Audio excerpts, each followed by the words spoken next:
Dama zan yi interview ne yau. Dan so cuta ne to shi. Sadiq Saleh, ka san menene soyayya kuwa? To shi asalin san menene? Ban gane ba.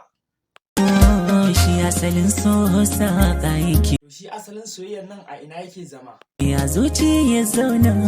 Waɗanda suke sa'in sa kan soyayya kuma fa? Ko da an sa'in sa gaskiyar da ke ciki ta nuna.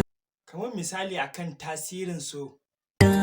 Tasirin so ba shi misaltuwa ko an auna. To Sadiq Saleh, ina so in san menene soyayya, yanzu ya za a yi?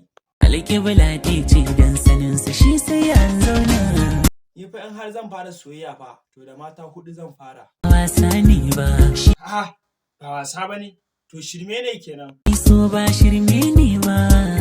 Da dai na san ƙauna ita ce ruwan zuma, amma yanzu ko menene ban sani ba. In kun san ƙauna tun asali bata sauya ba. To amma ana iya rabuwa da ƙauna ai. In ka shige ranka ka cire ta ba za ka iya ba. Ta karɓi soyayyarka kuwa? Ai kamar da wasa ta karɓi bakwanci na. To ai sai shagali da murnar shirye-shiryen YouTube da kuma na TikTok. What?